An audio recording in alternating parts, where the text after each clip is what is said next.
न तेरे काम का न मेरे काम का, दिल भी दिया तो 5 ग्राम का। जी हां, बिहार की राजनीति में मुकेश साहनी आजकल इसी शायरी को बार बार गुनगुना रहे हैं। नमस्कार, मेरा नाम अनूप नारायण सिंह है और आप बिहार टॉक के डिजिटल प्लेटफॉर्म को देख रहे हैं। बिहार में 2024 के लोकसभा चुनाव को लेकर सरगर्मियां उफान में हैं। जो दल एनडीए की तरफ हैं और जो दल महागठबंधन की तरफ हैं, वे अब अपने लिए सेट शेयरिंग की मात्रा यानी ज्यादा से ज्यादा सीटों के जुगाड़ में लगे हुए हैं। पर बिहार में एक पार्टी है जिसे समझ में नहीं आ रहा कि वो महागठबंधन में है या वो एनडीए में है। वो पार्टी है मुकेश साहनी की वीआईपी। मुकेश साहनी 2020 के विधानसभा चुनाव के ठीक पहले महागठबंधन पर कई सारे आरोप लगाते हुए एनडीए की तरफ रुख कर गए थे। भाजपा ने उन्हें काफी सम्मान दिया और 8 सीटें भी उनको गिफ्ट में दे दी। हालांकि खुद मुकेश साहनी तो चुनाव नहीं जीत पाए, पर स्वर्णा सिंह, राजू सिंह और एक और विधायक उनके पार्टी के जीत गए, जो बाद में पलटी मार करके भाजपा में शामिल हो गए। मुकेश साहनी को एमएलसी बनाया गया और उन्हें बिहार का पशुपालन मंत्री भी बना दिया गया था। मुकेश साहनी को लगा कि जो बिहार में उनकी छवि काफी बेहतर हो गई है और जोड़ तोड़ गठजोड़ की राजनीति में वे एकाएक हीरो हो गए हैं। अब यूपी के विधानसभा चुनावों में भी साहनी यानी मलाह वोटरों को एकजुट करना चाहिए। पर भाजपा योगी आदित्यनाथ के राह में आने वाले किसी भी कील काठे को बर्दाश्त करने की मुद्रा में नहीं थी और इसका परिणाम हुआ कि मुकेश साहनी को बेआबरू होकर बिहार मंत्रिमंडल से बर्खास्त कर दिया गया और मुकेश साहनी के पार्टी के जो विधायक थे वो रातों रात भाजपा में शामिल हो गए। मुकेश साहनी उस समय जिस मूड में थे, लग रहा था कि महागठबंधन में चले जाएंगे।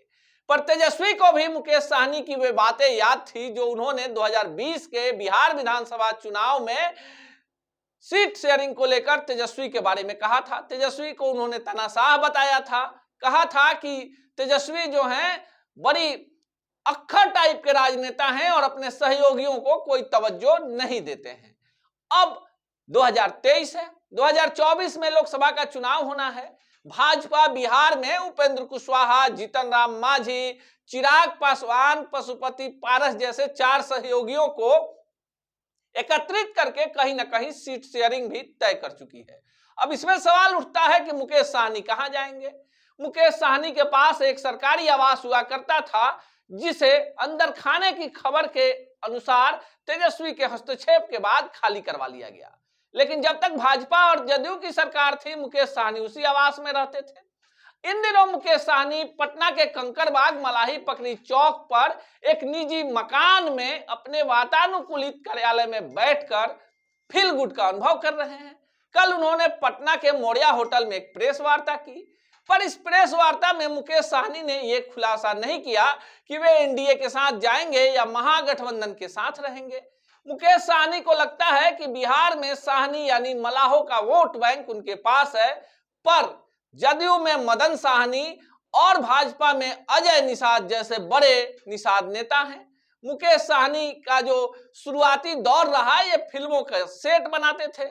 बिहार में लोकसभा चुनाव जो पिछला 2019 का लोकसभा चुनाव हुआ था, उसके पहले मुकेश साहनी आए, पटना को होर्डिंग बैनर से भर दिया, मीडिया मैनेजमेंट के गुरु निकले, सोशल मीडिया का इस्तेमाल किया और अमित शाह के साथ चॉपर में यानी हेलीकॉप्टर में चुनाव प्रचार करने लगे।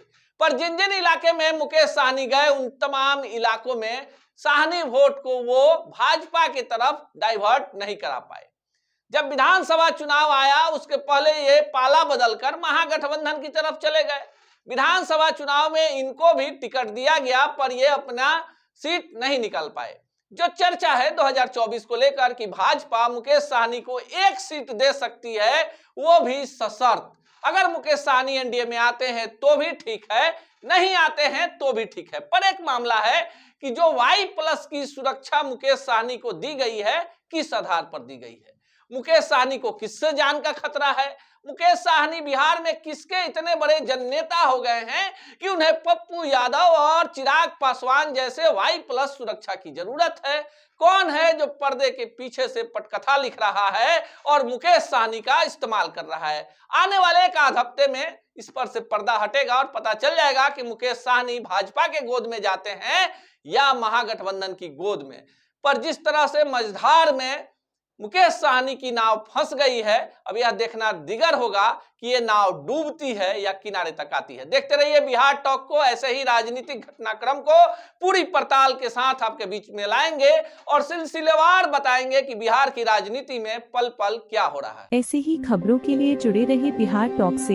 यूट्यूब पर लाइक और सब्सक्राइब करें, बेल आइकन जरूर दबाएं। फेसबुक, ट्विटर और इंस्टा पर फॉलो करें।